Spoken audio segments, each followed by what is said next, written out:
Okay, so in this performance, the basic concept is to sandwich the selection between two cards. Let me explain the basic principle for this illusion to be accomplished. Then I will explain the performance. Let's suppose they want this card, that one. When I point to this card, I push this one down, and then when I keep running and keep showing the rest of the cards as they are normal, I take this selection in the next to the selection while I keep showing the rest. So what I do next is push the one next to the selection again downwards. So at this point, as you can see, I have two cards out jog from the pack, and over here, and right in between these two cards is the selection.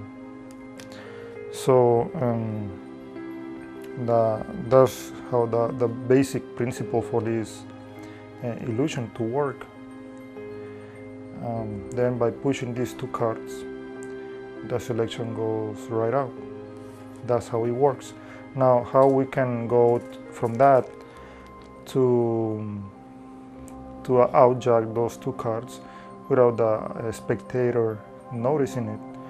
So this is what I did in the performance, and this is later I will explain how I do in reality, because some of the angles is not really practical at all for a real live performance. Which it is good, but it's dependent. How many people you have. Okay, so when I show, let's say they want this card, okay? So when I point to this card, I just push this card down. Then I take the selection and then the one next to it, this one. I take those two as one, doesn't matter. And I keep showing the rest, so they know they are all different. And what I do here, with a thumb, I push these two cards outside. Try to keep the selection and everything square. Everything else is square to the pack. But my hand is covering pretty well this angle and the front.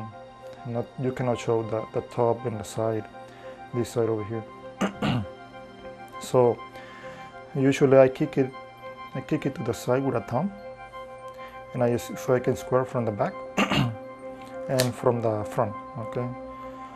But I need to outjog this card a little further down, So what I do is, because I push it sideways, you can see the corner. It also goes outside this way. So with a second finger I push it down, and then the third finger, and then the fourth finger, it keeps pushing a little further down. So it's a nice distance right there. I have the two cards over here, which is sandwiching the selection in the middle. And you can use this angle depending on the front view. You have quite a good view.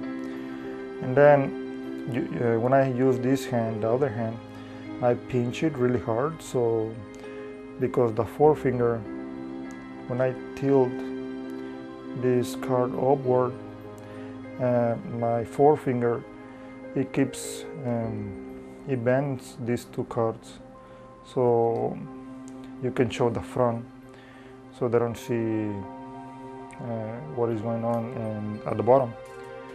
And with a forefinger, all I do is just pushing it up, and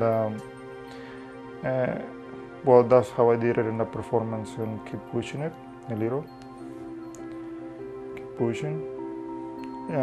It goes up on your command.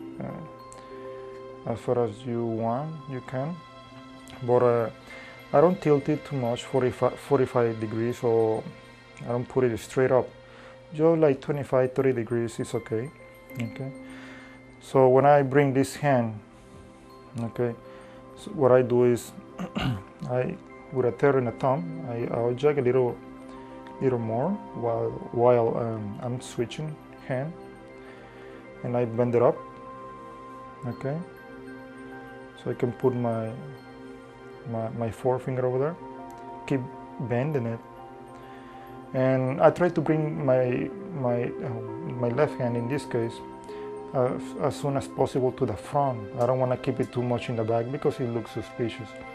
And with a thumb and an index, I pinch it again really hard so I can bring this back a little further.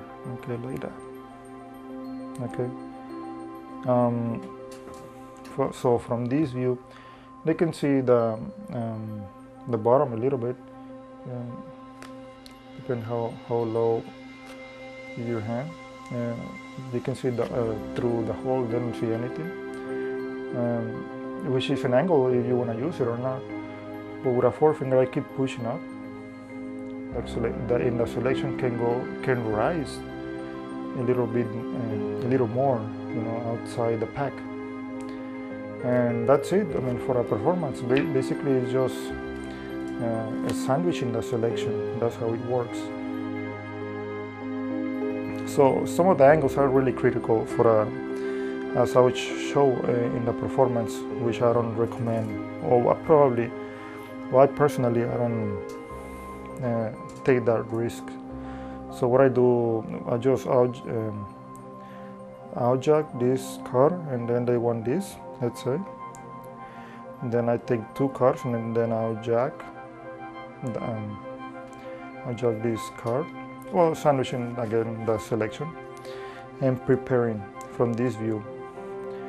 So this is what I do so far when I really perform this for real people.